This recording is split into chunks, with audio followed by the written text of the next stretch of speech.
Sinariko. Wala po akong sugong Iloko. Si Dapper mo siya. Kunti lang po. Kaya ko ng karne. Sabihan natin itlog.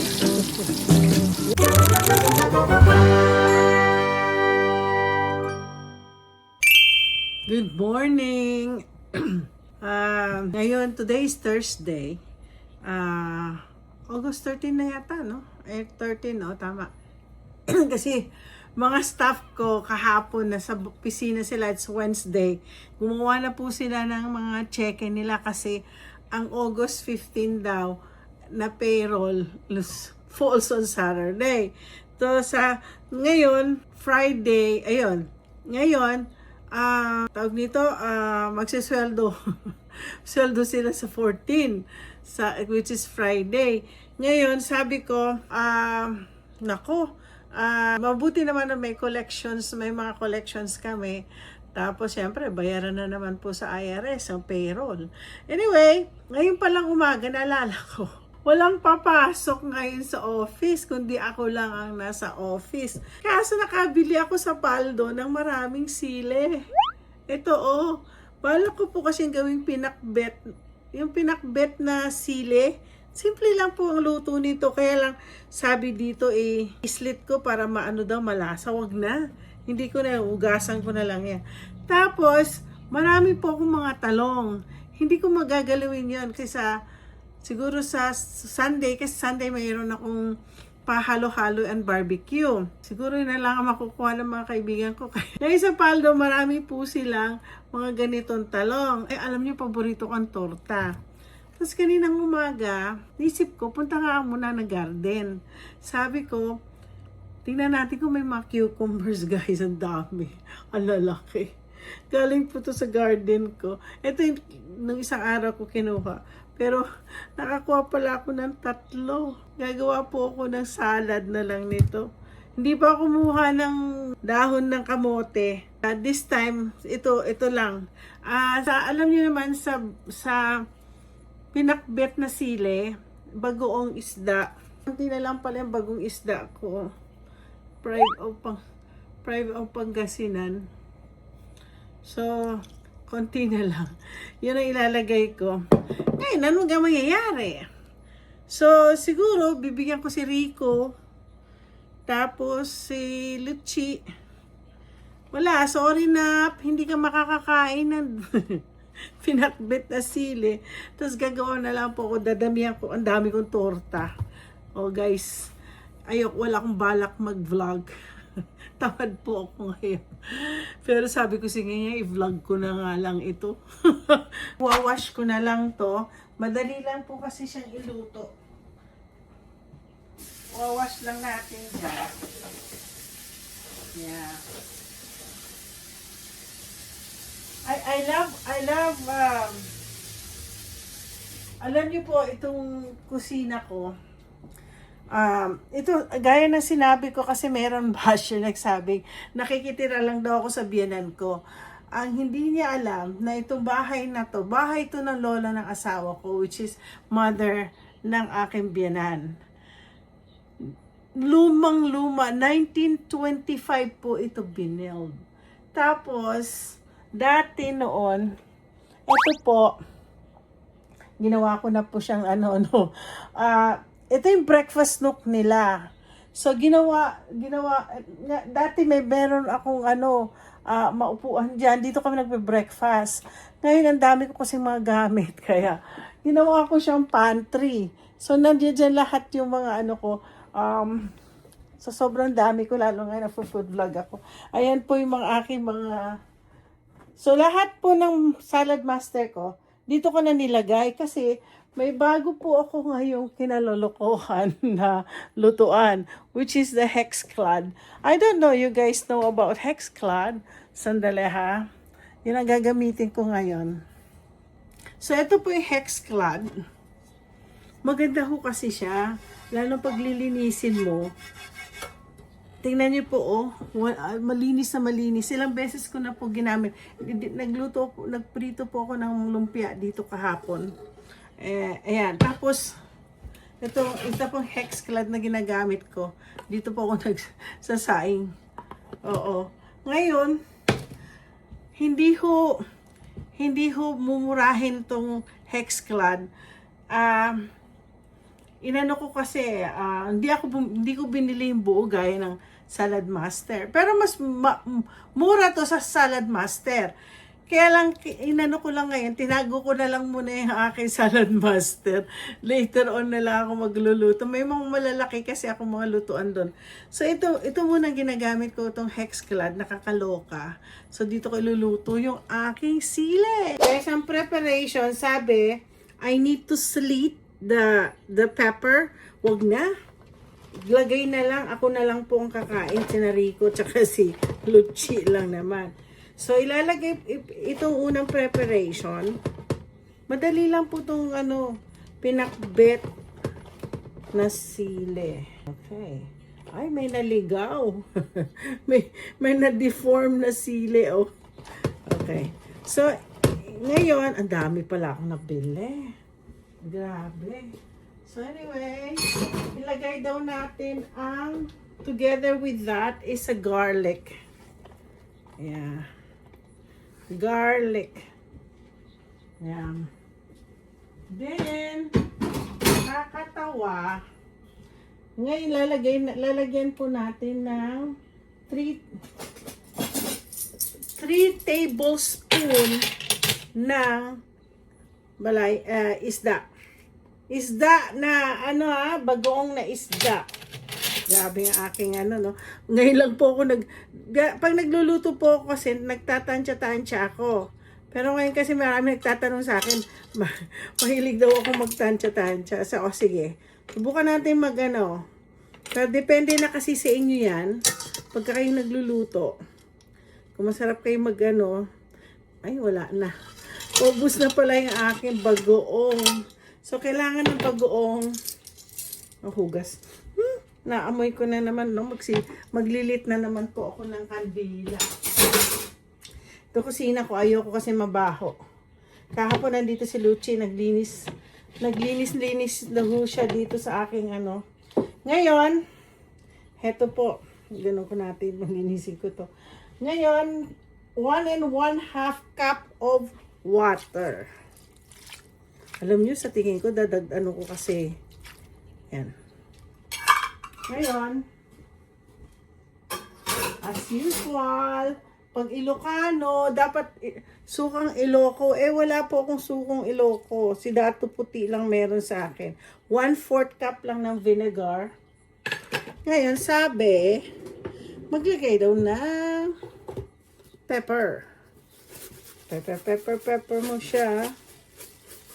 Ngayon, hindi ko nga alam kung anong ilang kilo tong aking ginawa na to.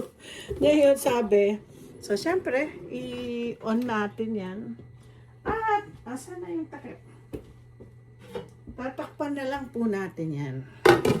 Ito ang unang dish ko for today.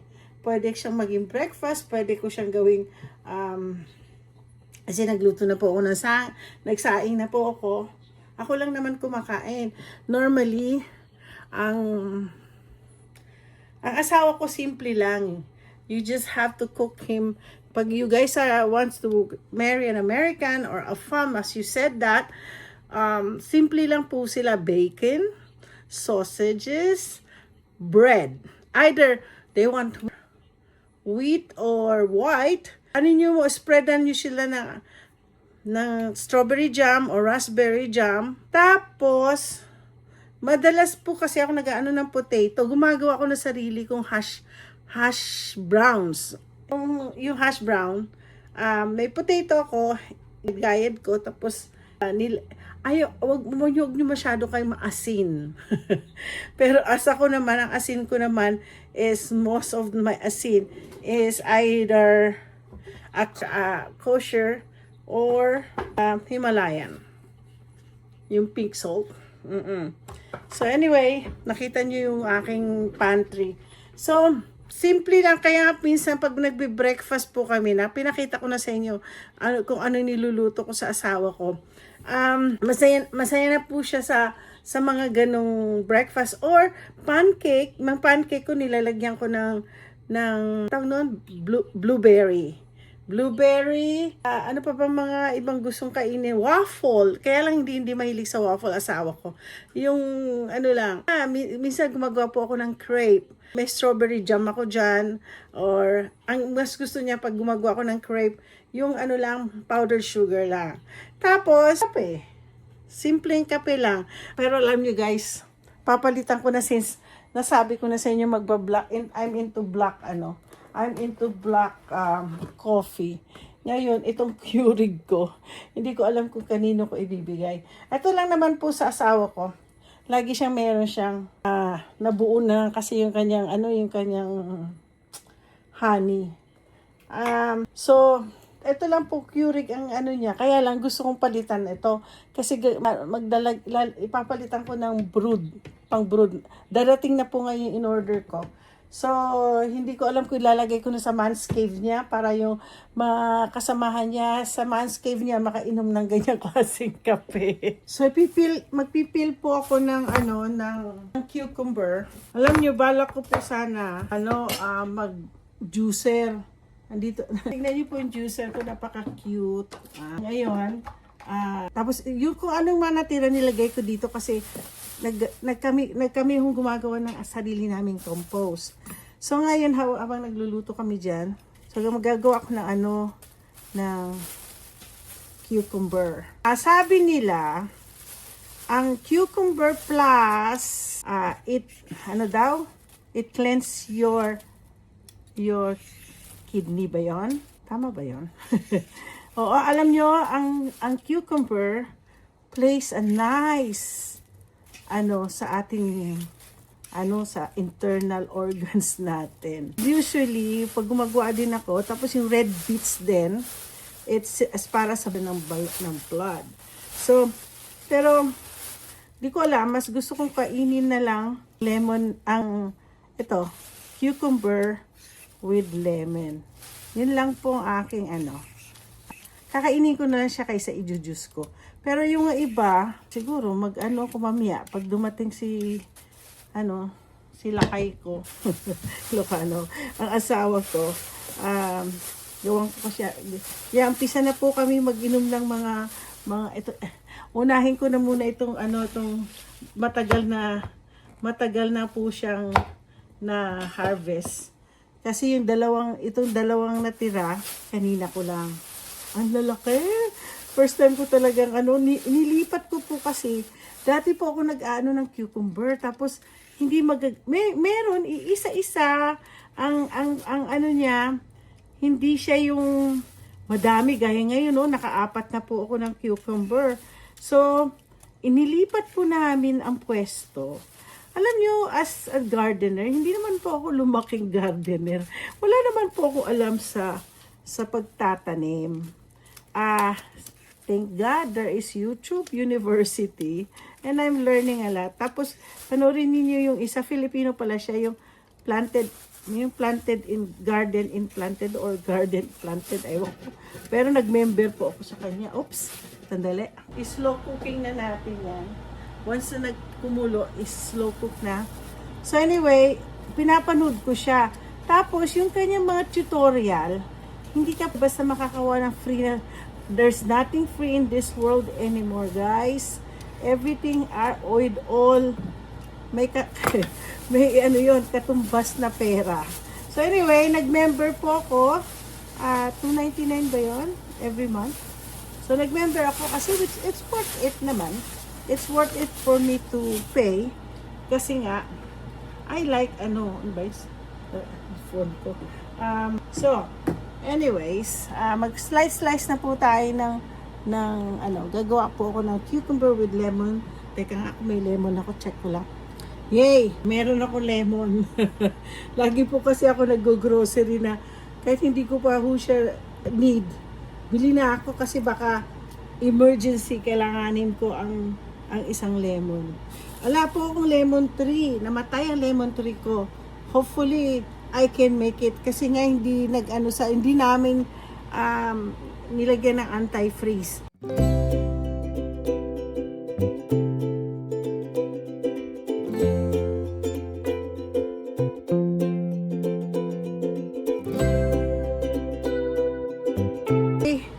Nag-ano na ako, maglalagay lang ako ng, naku, may mga buto-buto. Natanggal ko yung buto ng ano.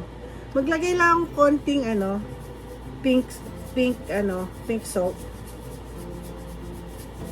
Tapos, lagyan natin ng konting pepper.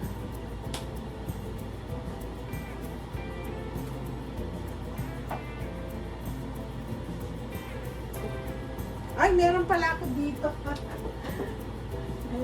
Meron pala ako dito. Ano, pepper. Konti lang po. Wow, napaka-healthy ng aking pagkain ngayon. Puro mukhang I go vegan. Woohoo! Instead na sugar, instead na vinegar, lemon po ang nilagay ko kasi sabi it helps sa kidney daw. Okay guys, buksan na natin ang ating pinakbet na sile. Chichiching! Wow! Ayan. Ay, sarap nito. Alam niyo masarap dito isda. Yung isdang paksiw. Hindi ba? So far, siguro, no, makabili nga ng isda sa paldo. Ay, sarap. And slow cook. Pag after kumuluto, slow cook na nyo. Huwag yung hayaan na malaki ang ano. So, ngayon mag-ano na ako ano yung tawag nito? Wala. Ayoko sa labas ngayon, overcast kasi ano ko ng talong. Dito po ako mag-grill, diretso na. Ginaganyan ko lang grilling. Alam mo, sa tingin ko, hindi ko lulutuin lahat. I'll save some later tonight. Kasi pwede akong magpunta sa likod. Malamig ngayon sa labas. Kasi overcast kami. Kaya, yun. Dito ko na lang, siguro 4 lang na tortang gagawin ko. Ayan. Sa kabila naman. It works. Kaya lang, mas gusto ko sana yung talaga sa, yung gusto ko, hindi kami kasi pwede as I said, siguro, tingnan natin ko sa isang oven na pwedeng may griller talaga. Ito, diniretso ko na dito ako nag-grill. So, it's already malamig na. So, it's easy. I don't need to teach you how to make, ay, ang ganda. Alam nyo pala, huwag nyo kaagad-agad ako minsan, may mali ako eh. Every time na gusto ko maluto kaagad kasi gutom na ako. Palamigin nyo muna kasi yung ito.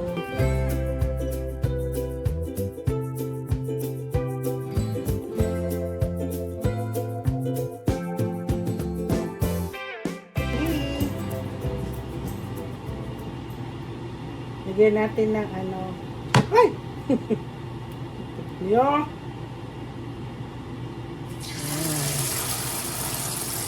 Alam niyo, favorite ko talaga ang tortang talong.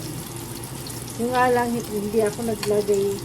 Nung last time, naglagay ako ng karne. Oo po. Simple lang pong lulutuin ko. Hindi po ako magluluto ng bonggang-bongga. Kasi ako lang naman ho ang kakain. Ayan, dami ko nilagyan na itlog. Ay! Kamihan natin itlog. Yay!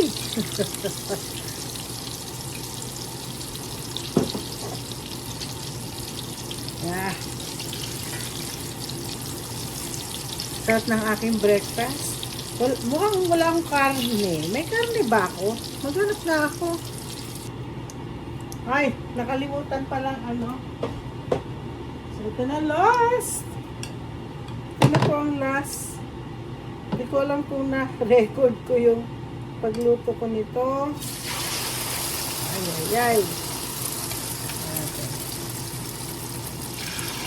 Konti, ang dami kong mantika, ang dami kong nilagay na ay.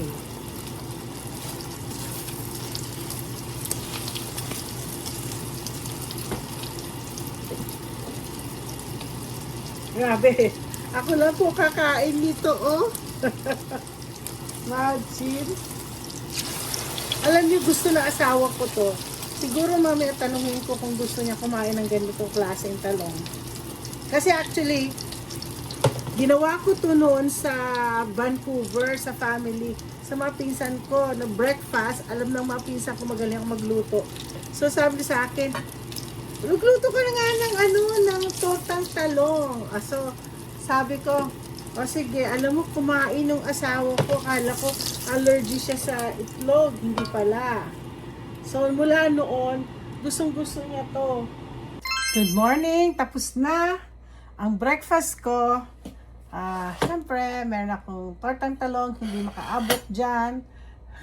Of course, meron kasi, hindi ko na video to. Gumawa po ako ng fried rice. Naglagay po ako ng star margarine. So anyway, ito na po yung aking pinakbet na sili. At mamaya ito po yung aking imiminchi-minchi. Yung aking, teka tingnan natin ha. Kap. And a black coffee. Dear Lord, I just want to thank you for the blessings that you have given me. All the bountiful blessing you have given me is so much I would like to be thankful for. Lord, I ask you to bless this food and make this food be a nourishment in my physical body, Lord. And Lord, like, I'm really right now eating healthy food. Thank you, Lord Jesus, for being so good to me. In Jesus' name, Amen. Nakita niyo po, meron po akong kandila. Kasi po, nagluto po ako ng fried rice na merong, what do you call this? Merong garlic. So, syempre, pakikita ko po sa sa video, yung mga niluto ko. Ayan po yung breakfast ko. Tortang talong, syempre, yung meron akong, cucumber. Yung cucumber, tapos yung sili at sa fried rice. Okay, saan tayo makakita ng breakfast na yan? So, don't forget to like and subscribe!